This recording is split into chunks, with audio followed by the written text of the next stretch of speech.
What's going on, guys? Welcome back to another video, and just like the thumbnail and the title of the video says, today we're talking about the increase on wait time that Uber decided to come up with as another idea to not help the drivers at all. And I wanted to make this video to kind of give you my thoughts on, what the repercussions of that, the little extra 2 minutes that they're going to add, that they added to the wait time was going to be, at least in my situation. But I'm also interested in finding out, was it going to change the way you drive in the mornings or afternoons or whatever? What's it going to change on the areas that you go to that you're probably not going to go to right now, because now you don't want to wait longer than what you already waited. As some of you all know, if you're new to the channel, I'm in Los Angeles. I usually do Uber early in the mornings. I start at 3 in the mornings. If I don't have any work that day, I start at 3, and sometimes I just drive in the mornings. Sometimes in the afternoon I'll do a couple of hours, but for the most part it'll be just early morning driving for me. Now, for the most part, I always do airport rides early in the morning, or people going to work, or coming out of work sometimes.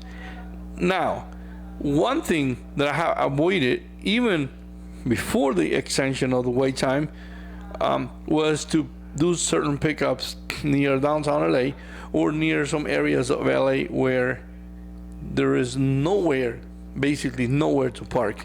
If you want to wait for the rider, you're going to have to be on the way of the other cars coming, because you basically have a two-way road with a row of cars on each side. They barely already touching bumpers. So sometimes I've known drivers that driving near downtown LA all the time, and they have to kind of go around the block, or they just have to keep on moving back and forward, and that kind of pisses off the riders when they come out. Hey, as they should have been out on time, you could avoid this. Now, increasing 2 minutes of the wait time, it's not going to help at all. Look, I am going to continue now to avoid certain areas where the pickups are like that. Unfortunately for me, that translates into losing a good chunk of money. I'll tell you why. Early in the mornings, as if you drive in downtown LA, if you drive in the LA County area, you do know that early morning sometimes search is really nice. There are areas where I might end up dropping somebody, where all I gotta do is drop that person off and keep on driving. But if I get another pickup like a block away, now let's say I have 10-15 search. Hey, doing small rides with that much money, it's really nice. The next ride, most likely I'm gonna have to cancel. Why? Because it's early morning LA, there's a lot of people moving around, and I cannot be double parked waiting for somebody for 7 minutes. So most likely I'm gonna have to cancel. And again, I'm gonna just to get out of that situation altogether, I'm just gonna avoid certain areas, and unfortunately it's gonna translate into less money on my pocket. And I'm pretty sure if you're an LA County driver, or if you drive in a big city like LA, you're probably going to get impacted by these too. Now, in my humble opinion, I believe 4 minutes should be it. Should be 2 minutes up first, and then 2 extra minutes after that.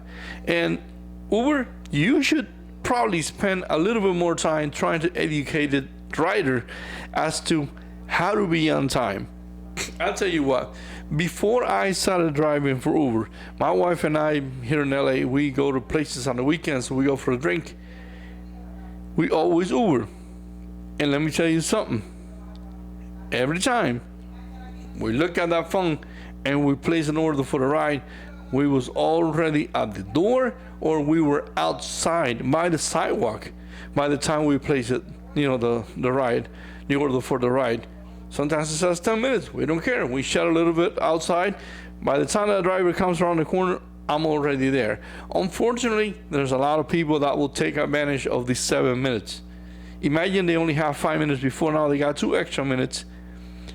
Listen, if you're a rider and you, for whatever reason, end up watching my videos, we do lose a lot of money if you show up late.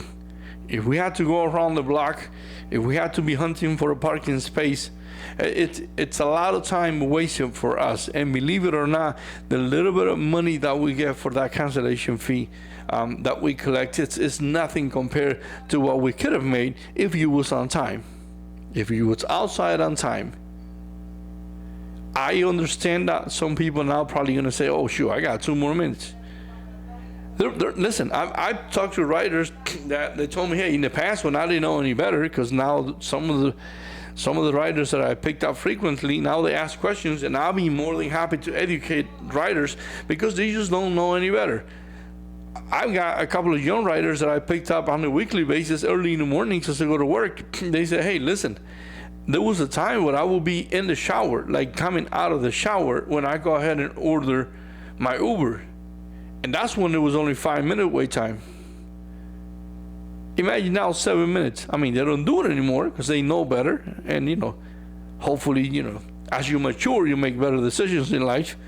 But there's people that will definitely take advantage of that. Again, if you're the writer watching this, listen, it's just not worth it for us. We lose a lot of money. If there is a search at that moment right there, doesn't matter what Uber says, I'm going to pay you a little extra for the wait time while the search is on. It's not true. It just doesn't work as good as they make it sound like. It is a waste of money for us, and we're trying to make money. We're not trying to do charity work. We're not trying to offer rides for free. If we had to wait a little longer on some of these rides, we lose money by the minute. And there you have it. That's, it's, again, I'm really interested on a few of you that are subscribed to the channel. If you're not subscribed to the channel, by the way, hey, go ahead, give this video a like. If you enjoyed it, let me know in the comment section what was going to be the repercussions of this increase on wait time, or what has been the repercussions of the increase on wait time. Probably by the time you watch this video, it's already going to be a month or two, God knows how long, till they already implemented the wait time. But I want to know, I want the comment section to be filled up with your opinion on what should the wait time be, or what has been, the repercussions on this increase on wait time in your market and in your pocket. Again, thanks a lot for watching, and as always, we'll see you guys in the next video.